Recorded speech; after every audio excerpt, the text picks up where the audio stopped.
So we're halfway through 2021, so I wanted to take the time and shoot a quick video and recap the best things that I've read so far this year. This is a perfect video if you haven't seen many or any of my videos before, because you can see the kinds of things that I read and the kinds of things that I enjoy. I hope that after watching this video, you will go ahead and give me a like and subscribe at the end. So I've read 56 books in the first 6 months of this year. I'm going to break it down for you by genre, and then talk about the authors that I've read more than once this year, and then finally give you quick, very brief synopsis and reviews of the 12 books and 2 book series that I gave top ratings to so far this year. And I'm going to timestamp everything in the description below so that you can skip around just to the genres that you enjoy most. So starting first with the genres, you can see by this graphic that I read mostly fiction, but I do read some nonfiction as well. This year's nonfiction choices have included 3 memoirs, 2 books about music history and culture, and a variety of other topics. The next graphic is a breakdown of my fiction genre choices. You can see that the fantasy genre dominated my reading choices the first half of this year, with almost 1 out of every 2 books being within that genre. But you can also see that historical fiction, science fiction, and thrillers are also books I tend to enjoy. Now, on to the authors that I read more than once this year. For all of these authors, I'm just going to simply put a picture of the books that I've read from them this year and just tell you their overall genre. Starting first with Brandon Sanderson. Brandon Sanderson is kind of the undisputed king of modern fantasy. Bernard Cornwell is my favorite author of historical fiction. Joe Abercrombie is known as one of the finest writers in the subgenre of grimdark fantasy.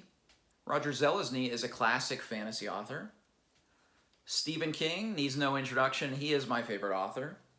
Lee Child writes crime thrillers, and Isaac Asimov is one of the pillars of classic science fiction.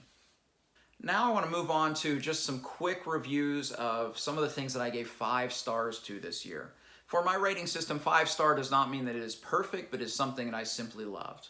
I had 2 book series that I rated 5 stars this year, so I'm going to go ahead and start with those. Starting with the First Law trilogy by Joe Abercrombie. This is a trilogy of modern fantasy of the grimdark variety. What I love most about it is the complexity and moral ambiguity of its characters. Fantastic work of fantasy. The second book series that I gave 5 stars to is The Chronicles of Amber by Roger Zelazny. This is classic fantasy. I call it epic fantasy in disguise because it's comprised of 5 books that are all under 200 pages, but it's one continuous narrative, it's one continuous story, and is a fine work of classic fantasy.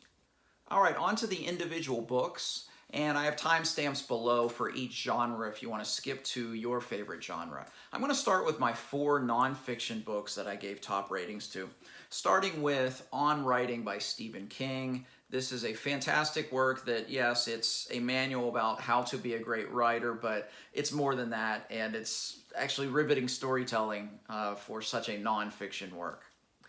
The second book that I gave a top rating to in the nonfiction category is The Biggest Bluff by Maria Konnikova. This is a story of Konnikova was a journalist and decided to quit her job and play poker for a year. And the life lessons she learned along the way, how to master herself, how to think through things, was fantastically riveting. And I really enjoyed The Biggest Bluff.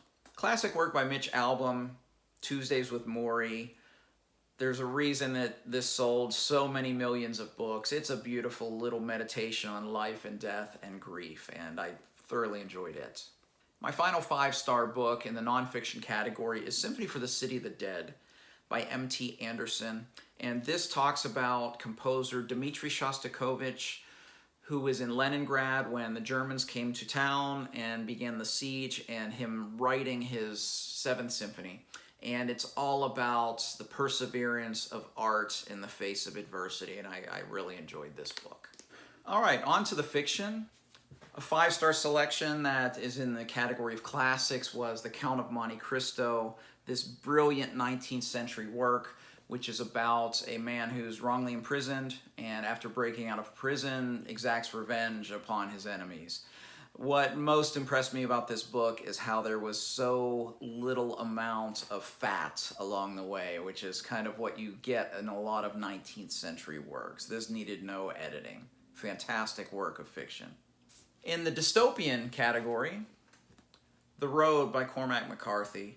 This is bleak and powerful and is probably the finest work of dystopian fiction that you will find anywhere. His prose is perfect for this tale, and this is a book that was a reread, and I was so glad I took the time to read it a second time because I got even more out of it the second time.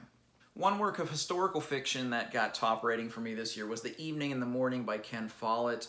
I adore Ken Follett's historical fiction. These 4 books that are centered around the Pillars of the Earth are nothing short of brilliant. This is a prequel. You could read this by itself. If you like narrative nonfiction, if you like a 900-page book that never sags, this is going to be a great book for you. And in the category of magical realism, we have Stephen King, Hearts in Atlantis. This is a really fine work that is 5 interconnected stories, kind of a meditation on the 1960s. And it's a fine, fine work, a very underrated work of Stephen King's. There was one work of science fiction that I gave top rating to this year, and that was Robots and Empire by Isaac Asimov. Now, this is the 4th book in his Robots novels, so you can't really read it by itself, but it was the finest of that series. And although the series itself I did not give a top rating to, it was very, very good. Maybe a cut below his Foundation series, but Robots and Empire was a really fantastic work of science fiction that I've read this year. All right, on to the fantasy genre, which has the most of any of the categories, starting with The Way of Kings by Brandon Sanderson. This is the finest first book of any book series I've ever read. This is the first book of his Stormlight Archive, which is a planned 10-book series of really thick boys like this. And it is epic fantasy at its finest, brilliant character work, fantastic conclusion, very, very great series. I'm eagerly awaiting Brandon writing the 5th installment of the series. Another work I'm going to talk about sort of by Sanderson is Within Arcanum Unbounded. Hey, I rambled a little bit when I was talking about Arcanum Unbounded. Arcanum Unbounded itself is a collection of Sanderson's stories from the Cosmere, which is his interconnected worlds where he tells his fantasy stories. The 3 novellas within that collection are all 5 stars in my opinion. The Emperor's Soul, which is set in the world of Atlantis, Mistborn, A Secret History, set in the world of Mistborn, and Edge Dancer, which is set in the world of the Stormlight Archive. The Emperor's Soul in particular is a cut above, and it may be the finest thing that Sanderson ever wrote. And my final 5 out of 5 top rating in the fantasy genre was Best Served Cold by Joe Abercrombie. A fantastic revenge tale. What I like most about this book is how the characters' motivations changed the plot at times. So when you had plot turns, it was not a plot device, but a character device. I found it so intriguing and so well done in this book. So 2021 is off to a great start. I read some great things in the first half of the year, and I'm looking forward to reading more great things in the last half of the year and sharing them with all of you. What are you looking forward to reading the rest of the year? Put it in the comments below. Or if you have a great recommendation of something you read earlier this year, I'd love to hear that as well. My next video, I'm going to do a book haul and talk about a lot of the things that I'm going to read in the last half of the year. So for that and more, please like and subscribe if you have not already. You can follow me on Twitter and Goodreads as well. But until next time, thank you for watching. Goodbye.